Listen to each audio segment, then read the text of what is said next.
Good morning students. आज की class में आप पढ़ेंगे नॉन आइडियल सॉल्यूशन और difference between ideal and non ideal solution.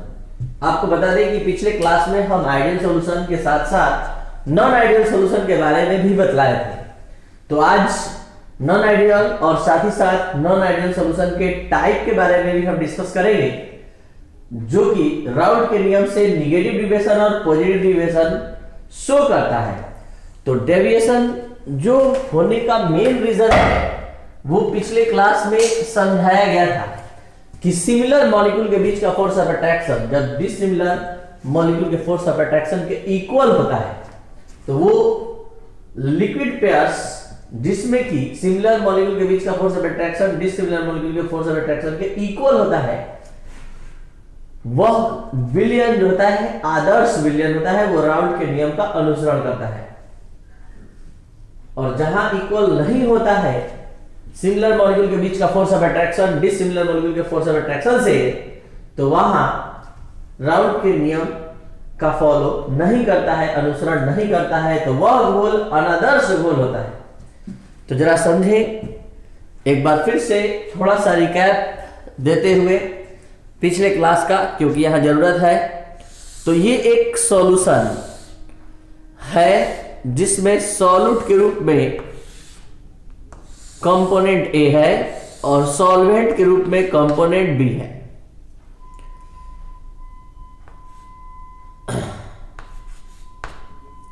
Solvent के रूप में कंपोनेंट बी है।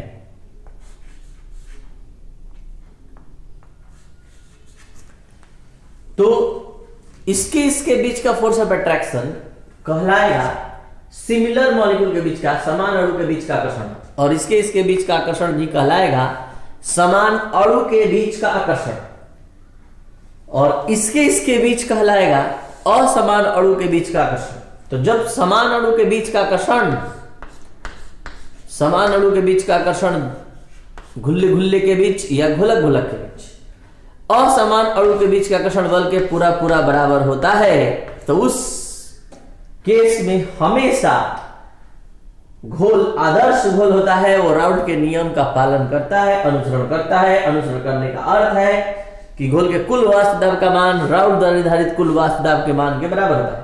और ऐसा इसलिए होता है क्योंकि उतना ही अणु वाष्प अवस्था में जाता है जितना राउल्ट द्वारा निर्धारित वाष्प दाब के मान से आता है। तो ये सब आदर्श घोल में ही संभव है। हम आज अब बात कर रहे हैं आपके सामने अनादर्श घोल का। तो इतना तो तय है कि अनादर्श घोल में समान अणु के बीच का आकर्षण बल असमान अणु के बीच के आकर्षण बल के बराबर नहीं होगा। तो जब बराबर नहीं होगा तो एक नहीं दो संभावनाएं उत्पन्न होंगी। पहला संभावना क्या है कि या तो समान अणु के बीच का आकर्षण बल असमान अणु के बीच के आकर्षण बल से अधिक हो, और दूसरा समान अणु के बीच का आकर्षण बल असमान अणु के बीच के आकर्षण बल से कम हो। जब बराबर नहीं होगा तो या तो कम होगा या तो अधिक होगा। तो जब समान अणु के बीच का आकर्षण बल, समान अणु के बीच का आकर्षण बल असमान अणु के आकर्षण बल से अधिक हो जाता है, तो उस केस में क्या होता है जरा समझने का प्रयास कीजिए। उस केस में यहां आप देख सकते हैं कि उस केस में क्या हो रहा है। यहां पर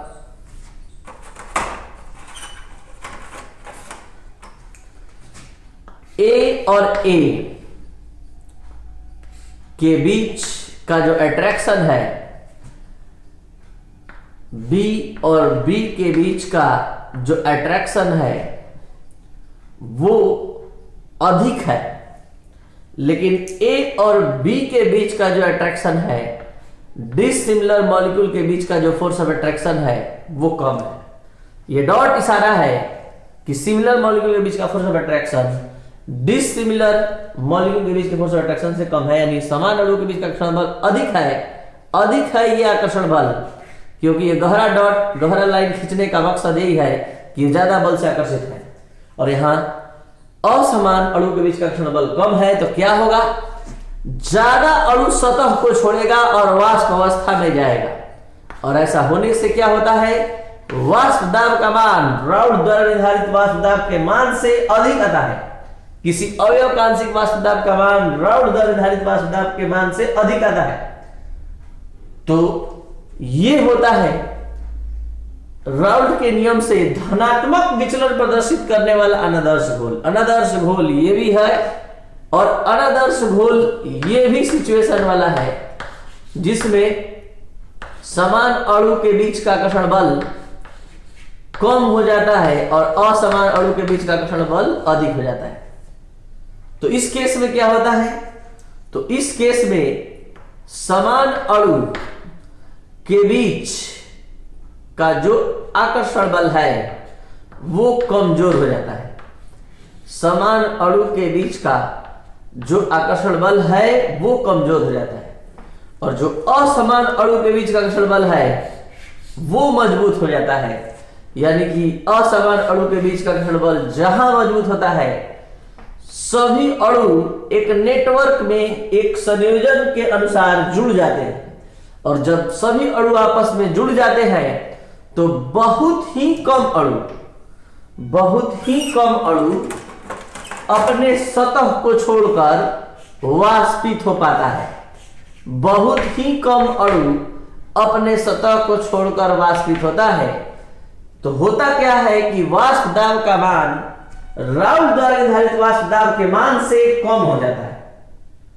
तो हम ये बात क्लियर कर देना चाहते हैं कि आदर्श घोल अनादर्श घोल में पहला डिफरेंस ये है कि ये राउल्ट के नियम का अनुसरण करता है और ये अनुसरण नहीं करता है, और दूसरा डिफरेंस ये है कि ये इसमें समान अणु के बीच का आकर्षण बल असमान अणु के बीच का आकर्षण बल के बराबर होता है, और इसमें समान अणु के बीच का आकर्षण बल असमान अणु के बीच के आकर्षण बल के बराबर नहीं होता है। तो बराबर नहीं होता है तो दो संभावनाएं उत्पन्न होती हैं, पहला और ये है दूसरा। पहला क्या कि समान अणु के बीच का ही आकर्षण बल अधिक हो जाए और असमान अणु के बीच का आकर्षण बल कम हो जाए। तो उस केस में घोल का वाष्प दाब का मान राउल्ट द्वारा निर्धारित वाष्प दाब के मान से भी अधिक आने लगेगा। कारण यह है कि ए केवल ए से, बी केवल बी से मतलब रखेगा, ज्यादा स्वतंत्र महसूस करेगा, ज्यादा अणु सतह को छोड़ेगा, और जब ज्यादा अणु सतह को छोड़ेगा तो वाष्प दाब का मान निश्चित अधिक आएगा। और इस केस में जब समान अणु के बीच का आकर्षण बल असमान अणु के बीच के आकर्षण बल से कम हो जाएगा तो होगा क्या कि सभी अणु, जब असमान अणु के बीच का आकर्षण बल अधिक हो जाएगा तो सभी अणु ए और ए, बी और बी सभी एक दूसरे से मिलकर एक संयोजन के तहत जुड़ जाएंगे, और जुड़ने के बाद बहुत कम अणु वाष्प अवस्था में जाएगा, और जब कम अणु वाष्प अवस्था में जाएगा तो वाष्प दाब का मान राउल्ट द्वारा निर्धारित वाष्प दाब के मान से कम आएगा। तो इसी को कहते हैं राउल्ट के नियम से ऋणात्मक विचलन प्रदर्शित करने वाला घोल, और यह है राउल्ट के नियम से धनात्मक विचलन प्रदर्शित करने वाला घोल। तो इस तरह से आपका यह कॉन्सेप्ट अब क्लियर हो गया होगा कि अनादर्श घोल वैसा घोल जो राउल्ट के नियम का अनुसरण नहीं करता है, अनादर्श घोल कहलाता है। अनादर्श घोल में समान अणुओं के बीच का आकर्षण बल असमान अणुओं के बीच का आकर्षण बल के बराबर नहीं होता है। तो बराबर नहीं होता है तो दो संभावनाएं, पहला या तो अधिक होगा या तो कम। तो राउल्ट के नियम से धनात्मक विचलन प्रदर्शित करने वाला आदर्श घोल ये वो है जो अधिक मान लाएगा, और राउल्ट के नियम से जो राउल्ट के नियम से ऋणात्मक विचलन प्रदर्शित करने वाला आदर्श घोल ये वो है जो राउल्ट के नियम से कम मान लाएगा। और इसी चीज को हम समझाया है कि कब अधिक लाएगा और कब कम। जब अणु ज्यादा वाष्पित होगा, ज्यादा स्वतंत्र महसूस करेगा तो धनात्मक विचलन, और जब कम वाष्पित होगा तो ऋणात्मक विचलन। तो कब अधिक वाष्पित होगा, तो इस केस में इस केस में ज्यादा वाष्पित होगा, और इस केस में ये आइडियल सॉल्यूशन का सिचुएशन है, आइडियल सॉल्यूशन का सिचुएशन है, और ये नॉन आइडियल सॉल्यूशन का सिचुएशन है। आपको बता दें स्टूडेंट्स कि ये जो डिस्कशन है इतना क्लियर कॉन्सेप्ट है, आप अदर वीडियो लेक्चर को देखकर पता लगाइए इसके क्वालिटी को। जिस ढंग से हम आपके सामने इस दो टॉपिक को रखे हैं, आपको लगेगा कि नहीं वास्तव में क्लियर समझ में है। यहां नॉन आइडियल सॉल्यूशन का ये दोनों केस सामने बता रहा है कि क्यों वेपर प्रेशर का मान अधिक हो जाता है, क्योंकि सिमिलर मॉलिक्यूल के बीच का फोर्स ऑफ अट्रैक्शन जब अधिक होता है तो ज्यादा मॉलिक्यूल सतह को छोड़ते हैं, तो ज्यादा वेपर प्रेशर का मान होता है। और ये पॉजिटिव डिविएशन शो करने वाला ये गोल है, और ये निगेटिव डिविएशन ऐसा इसलिए क्योंकि ज्यादा से ज्यादा अणु सतह को नहीं छोड़ेगा, तो उस केस में निश्चित तौर पर ये राउल्ट के नियम से ऋणात्मक विचलन प्रदर्शित करेगा। तो आज का क्लास बहुत ही समझने लायक है, इसलिए और ज्यादा हम बना दिए हैं कि हम धनात्मक विचलन जैसे जैसे समझाएंगे, जैसे जैसे नोट्स के रूप में हम इस बोर्ड पर लिखेंगे, आपको ऋणात्मक विचलन अपने से आज लिखना है, हम नहीं लिखने जा रहे हैं। और उतना अच्छा क्लियर आपको समझा पाएंगे हम कि आपको लिखना आसान हो जाएगा। ऋणात्मक विचलन प्रदर्शित करने से संबंधित जो ग्राफ है और उसका एग्जाम्पल तो हम दे रहे हैं। अब धनात्मक विचलन शुरू हो रहा है। राउल्ट के नियम से धनात्मक विचलन प्रदर्शित करने वाले अनादर्श घोल। अब वो स्टूडेंट पढ़ेगा इस वीडियो लेक्चर को जो पर डे पढ़ता है, जो नहीं पढ़ता है कभी कभी पढ़ता है वो मत पढ़े। ये सिर्फ उसके लिए बना है जो वास्तव में पढ़ने वाला स्टूडेंट है। और यहां इसलिए इस वीडियो लेक्चर को, इस क्लास नोट्स को वही लिख पाएगा जो पूरा देखेगा, जो पूरा पढ़ेगा। क्योंकि आज हम निगेटिव डिविएशन आप लोग पर छोड़ेंगे, पूरा आप लिखेंगे ऋणात्मक विचलन। ये कैसे संभव है, कितना अच्छा से लिख पाते हैं ये खुद जैसे ही आप लिख लेंगे ये पूरा थ्योरी याद हो जाएगा। ये बात संभव है कि नहीं आप खुद देखिए। पहले धनात्मक विचलन क्लियर करते हैं। जब समान अणुओं के बीच का आकर्षण बल असमान अणुओं के बीच का आकर्षण बल से अधिक होता है तो वह राउल्ट के नियम से धनात्मक विचलन प्रदर्शित करता है। शुरू हो रहा है आदर्श घोल की ही तरह राउल्ट के नियम से धनात्मक विचलन प्रदर्शित करने वाले अनादर्श घोल का गुण।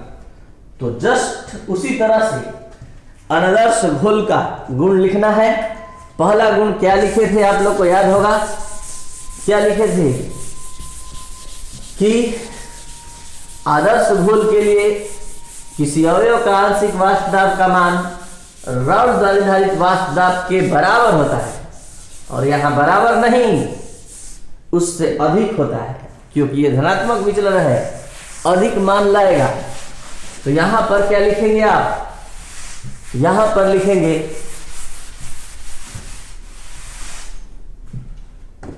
कि इस प्रकार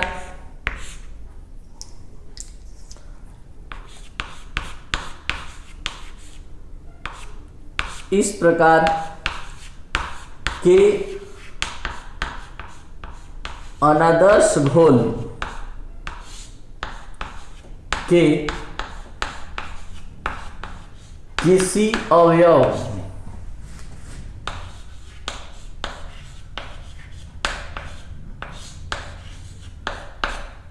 का वाष्प दाब। कल के क्लास में लास्ट में हम कुछ वीडियो लेक्चर में सुझाव दिए थे, शायद वो इंग्लिश मीडियम का वीडियो लेक्चर होगा, आप जरूर देखें कि जो स्टूडेंट अगर बीच से वीडियो लेक्चर देखते हैं तो उनको एकदम तय है कि नहीं समझ में आएगा।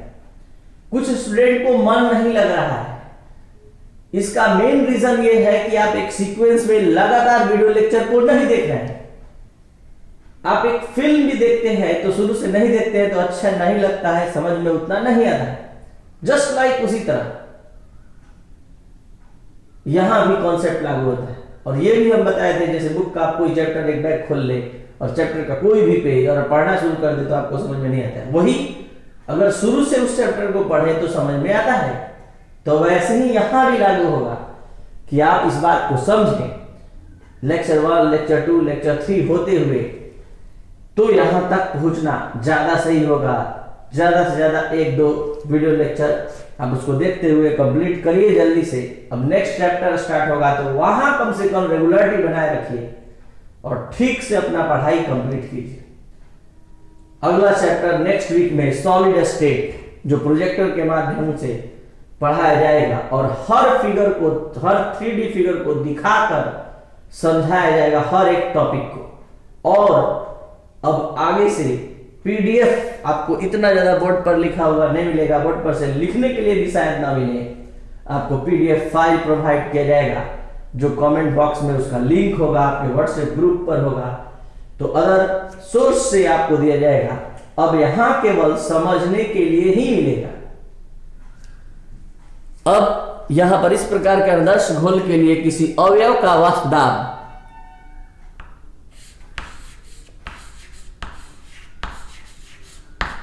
राउल्ट द्वारा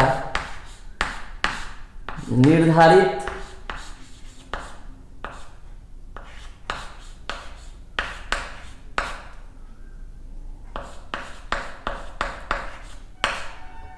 वाष्प दाब से अधिक होता है, अधिक होता है।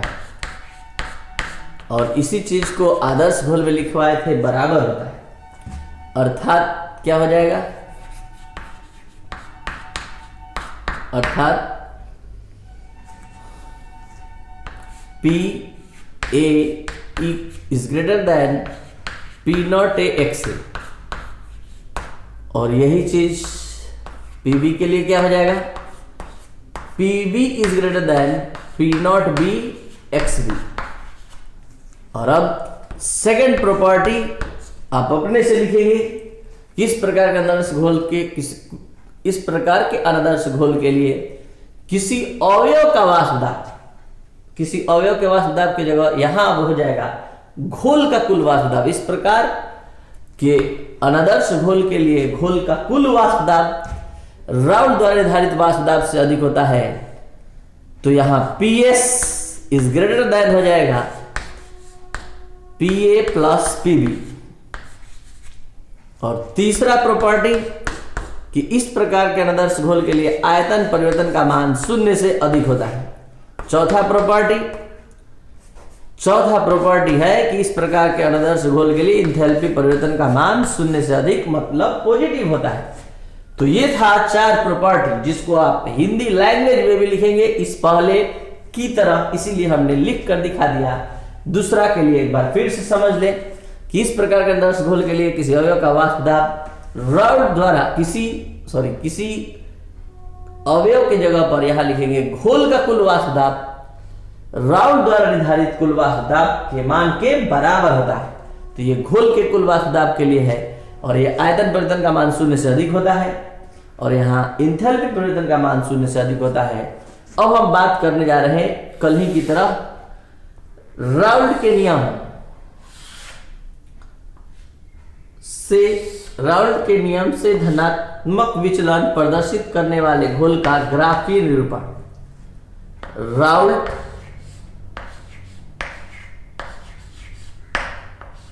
के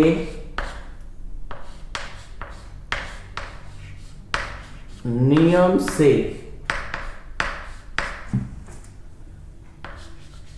धनात्मक विचलन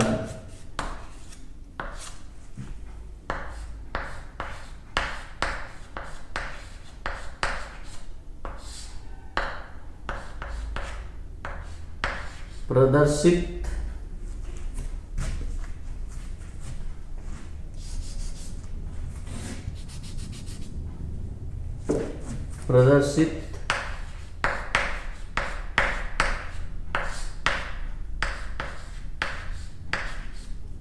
करने वाले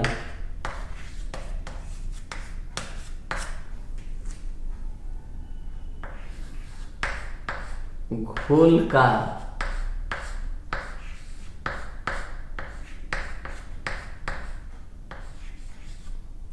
ग्राफीय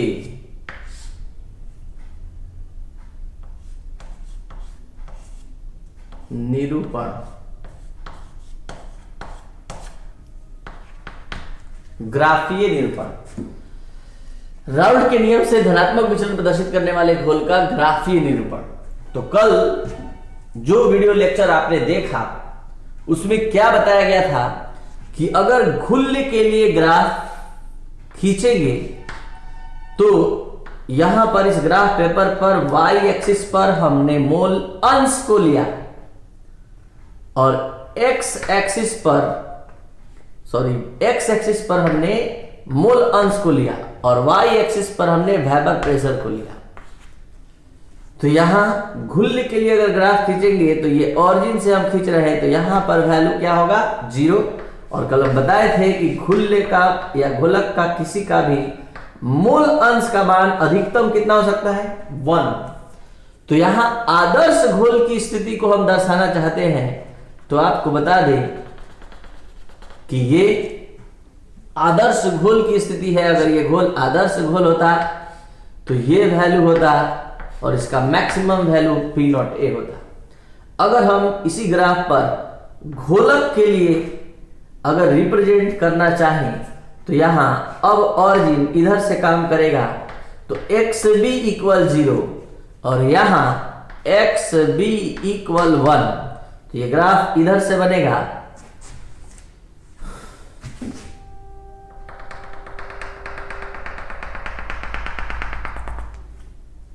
और ये था कल का ग्राफ आदर्श घोल की स्थिति को दर्शाता हुआ और ये घोलक के लिए था और ये घुल्ल के लिए था। आज ये घोल राउल्ट के नियम से धनात्मक विचलन प्रदर्शित कर रहा है, मतलब वाष्प दाब का मान राउल्ट द्वारा निर्धारित वाष्प दाब के मान से अधिक ला रहा है। तो अधिक लाने का सेंस है कि हर मान अधिक आएगा, वाष्प दाब का मान अधिक आएगा। तो अगर घुल्ल के लिए ग्राफ बनाएंगे तो ये ग्राफ ऐसे प्राप्त होगा, मतलब ये मान अधिक का मतलब इस पॉइंट पर देखिए घुल्ले का ये है और अब ये हो गया, इस पॉइंट पर इतना मान को दर्शा रहा है जबकि अब वैल्यू इतना है। इसी तरह अगर घोलक के लिए हम बात करें तो घोलक के लिए ये ग्राफ इस तरह का होगा और घोल के लिए इस तरह का होगा। तो हमारा कहने का मतलब है कि ये PA को रिप्रेजेंट करेगा, ये PB को रिप्रेजेंट करेगा और ये PS को रिप्रेजेंट करेगा। अब हम आप लोग से ये पूछना चाहते हैं कि जब ये अधिक मान ला रहा था तो ग्राफ ऐसे बना, अब अगर निगेटिव डिविएशन होगा, वाष्प दाब का मान कम होगा तो उस केस में क्या होगा, उस केस में क्या स्थिति होगी। ये घुल्ले के लिए फिर से यहां हम आदर्श गैस की स्थिति को दर्शा दे रहे हैं। आप सोच कर रखिए कि ग्राफ कैसे बनेगा और अगर आपके सोच के अनुसार ग्राफ बन रहा है मतलब आपको पूरा पढ़ाई समझ में आ रहा है। और यहां XB का वैल्यू 1। आपको बता दें कि कल के क्लास को जाके देखिए, ये घुल्ले का अलग ग्राफ था, घोलक का अलग था। घुल्ले का ग्राफ ये आया था कल, ये आदर्श घोल की स्थिति है। इसमें घुल्ले के ग्राफ को इस तरह से बनाया गया था और घुल्ले के लिए मैक्सिमम वाष्प दाब का मान P0A आएगा अलग बर्तन में लेने पर। उसी तरह यहां घोलक के लिए ये ग्राफ आया था आदर्श घोल के लिए और आज अब ऋणात्मक, ये आदर्श घोल की स्थिति का ग्राफ था और अब हम ऋणात्मक विचलन पर बात करने जा रहे हैं। तो ऋणात्मक विचलन पर ये ग्राफ जो होगा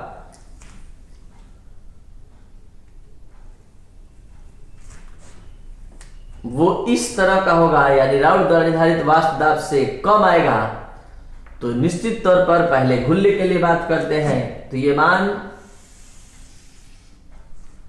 इस तरह से कम मान को दर्शाने के लिए आदर्श गैस स्थिति से वाष्प दाब का मान कम आएगा, और उसी तरह घोल का भी। तो आपको बता दें कि ये पीए के लिए है, ये पीबी के लिए है, और ये जो है पीएस घोल का वाष्प दाब का मान लगातार हर पॉइंट पर कम होता हुआ दिखाई दे रहा है। तो इस तरह से ये पूरा आदर्श और अनादर्श घोल हमने समझाया। एक बार फिर से बता दें कि हम केवल राउल्ट के नियम से धनात्मक विचलन प्रदर्शित करने वाले अनादर्श घोल के बारे में यहां हम लिख पाए हैं, उसके कंडीशन और उसके प्रॉपर्टी को। आपको अपने से राउल्ट के नियम से ऋणात्मक विचलन प्रदर्शित करने वाले अनादर्श घोल के बारे में लिखना है। एकदम ऐसे ही एक बार समझ सकते हैं कि कैसे लिखना है, कि राउल्ट के नियम से ऋणात्मक विचलन प्रदर्शित करने वाले अनादर्श घोल लिखकर डैश देंगे। जब समान अणु के बीच का घर्षण बल असमान अणु के बीच का घर्षण बल से अधिक होता है, तो वह राउल्ट के नियम से ऋणात्मक विचलन अधिक की जगह कम होता है, अधिक की जगह हो जाएगा कम होता है, तो वह राउल्ट के नियम से ऋणात्मक विचलन प्रदर्शित करता है। राउल्ट के नियम से ऋणात्मक विचलन प्रदर्शित करने वाले अनादर्श घोल का गुण, तो वहां पर क्या हो जाएगा, इस प्रकार के आदर्श घोल के लिए किसी अवयव का वाष्प दाब राउल्ट द्वारा निर्धारित वाष्प दाब से कम होता है, तो ये हो जाएगा, इधर पलट जाएगा ये साइन इधर पलट जाएगा, यानी उसके लिए आप लिखेंगे P is less than P not XC, और यहां PB is less than P not B XB। ये भी घोल का कुल वाष्प दाब का मान, यानी इस प्रकार का आदर्श घोल के लिए घोल के कुल वाष्प दाब का मान राउल्ट द्वारा निर्धारित वाष्प दाब के मान से कम होता है, तो ये साइन इधर की ओर पलट जाएगा। आयतन परिवर्तन का मान शून्य से कम होता है, और इंथैल्पी परिवर्तन का मान भी शून्य से कम होता है, ये साइन पलट जाएगा। फिर उसके बाद आएंगे आप ग्राफ पर। राउल्ट के नियम से ऋणात्मक विचलन प्रदर्शित करने वाले आदर्श घोल का ग्राफीय निरूपण, ग्राफ तो बन गया है, यहां आप बना सकते हैं। उसके बाद राउल्ट के नियम से धनात्मक विचलन प्रदर्शित करने वाले अनादर्श घोल का यहां एग्जाम्पल दिया गया है, जो आप इस ग्राफ के बाद लिखेंगे। और राउल्ट के नियम से ऋणात्मक विचलन प्रदर्शित करने वाले अनादर्श घोल का एग्जाम्पल यहां दिया गया है, जो जैसे आदर्श घोल में लास्ट में एग्जाम्पल लिखे थे, वैसे यहां भी एग्जाम्पल लिखेंगे। तो ये पूरा क्लास नोट्स कंप्लीट करके आप लोग को जितने भी स्टूडेंट देखेंगे, हम देखना चाहेंगे कल के क्लास में कि आप इस व्हाट्सएप नंबर पर राउल्ट के नियम से ऋणात्मक विचलन प्रदर्शित करने वाले अनादर्श घोल का क्लास नोट्स प्रिपेयर्ड करके आप इस व्हाट्सएप नंबर पर सेंड करेंगे, और जितने स्टूडेंट सेंड करेंगे हम देख पाएंगे कि आप कितना अच्छी तरह से मन लगाकर हमारी इस क्लास को कंप्लीट कर रहे हैं। Thank you. आज का क्लास आपका कंप्लीट हुआ। अब कल हम